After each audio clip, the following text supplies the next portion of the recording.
version of the American dream. Now she's sharing the story behind her rise and using her voice to empower anyone with dreams of their own. I want young people, people who feel like don't have a voice or have never been involved in the political process. You know what? This is not the time to sit down. This is not it. Karine Jean-Pierre built a career working in local races, then on to presidential campaigns, eventually landing in the White House. Being an immigrant, everything, the hardship that I've gone through, and here I am walking into the White House, going to work for the first Black president. It was a great experience, and I cherish it. But for Karine, the pathway into politics was anything but typical. As a naturalized citizen and daughter of Haitian immigrants, Karine faced many obstacles growing up. I did feel very much like an outsider. We were not wealthy. We were working class. Being the oldest of 3 kids and having to take on responsibilities that a young kid should not have to. Being from the Haitian community, which also gives a whole layer of something different. Being an immigrant, a layer of something different. Being gay, a layer of something different. Karine felt pressure to follow the path her parents set out for her. My parents believed success meant that you had to be 3 things: a doctor, an engineer, or a lawyer. And for me, I had to be a doctor. But at college, Karine entered a period of depression and says she tried to end her life. The pressure was just really heavy. And I thought to myself, maybe if I'm not around, maybe if I'm not here anymore, life will be better.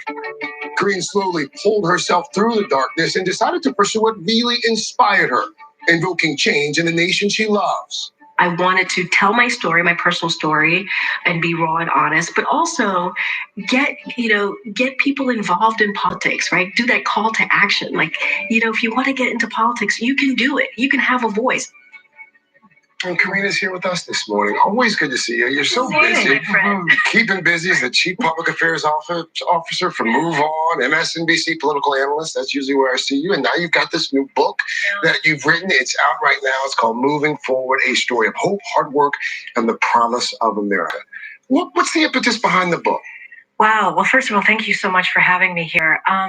I think in the time that we're in, there's a couple of reasons. The time that we're in, and also I have a 5-year-old and my daughter, and wanted to put together something, write a book that was really honest and told the truth in a real way. Because I know so many people who go through ups and downs in their lives, and they don't think anybody else is going through that same path, or having issues or having problems.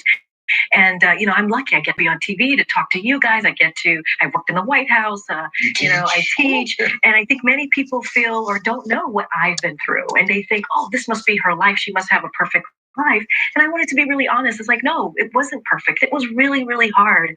And also this anti-immigrant sentiment out there that's really just tough to hear because of what I went through and what my parents, being from a country, from being from Haiti, that was called an S-hole country, right? And I wanted to tell the truth, right, in a real way, and just to uplift people and inspire people. I dedicate my book. It basically goes to anyone who's ever been said no. I hope this book inspires you and motivates you. And that's the impetus of the book. The one thing I think is great about the book is, you're kind of giving people who think they don't have a voice. Yeah. And really anyone who thinks, well, I didn't follow politics through high school. I don't follow politics right now, but I have a voice, but how do I get it out there? It's almost like a handbook. It is. It's a blueprint. It's a handbook. It's a way forward. I lay out, some really hopefully substantive things that people can understand and say, oh, okay, this is something I can do, and just lay it out. Like, I got into politics and technically late. Most people that you hear stories about, they're in college and they're running for their club in college or president of their class. And I got in grad school, and I was about 25, 26 years old. And I still didn't know when I went to grad school that I was going to go into politics. And it just had to be mentors that I met. I went to Haiti for the first time for a school project. And that's when I was like, I want to make a difference. What does that look like? And my mentors of mine said, oh, well, why don't you, change policy? You can do that doing politics. And that was my path. And that's what I wanted to lay out for people. I have a question for you before you leave us. Take me back to, I remember you were moderating an event. You were with presidential candidate Kamala Harris. Yeah. And something happened. Did somebody run up on stage? I just remember, did you run in between? Yeah. Like who? So Most people would run the other way. What were you thinking in that moment? Because I'm sure it all happened so fast. it happened so fast. It was a Move On Big Ideas Forum. 8 candidates came and they gave their big idea. I was on the stage with Kamala Harris, as you just showed, then Senator Harris. And as we're talking, we're talking about issues of women of color, issues of Black women.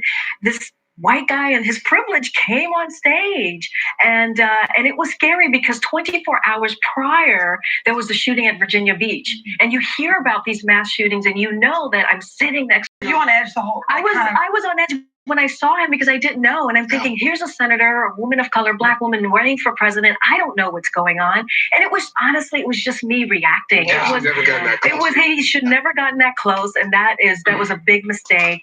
And I have to tell you, Chanel, though, that what happened, what people saw on that stage, caused so many conversations about how women feel, their safety, everything that they deal with at work day to day when a man comes on stage and disrespects them in every way. And so that conversation was started, hours before, and people started telling me their stories, and it was an interesting, it led to a bigger conversation that had so much nuance in it. Karine, thank you. Thank you. Thank you so much for having me. I appreciate it. And you can learn more about Karine's book moving forward. It's on today.com/shop. And you can also catch her on MSNBC just about every day. We will be right back. This week on the Third Hour Today, huge stars stopping by. Venus Williams, Marissa Tomei, Darius Rucker, and more.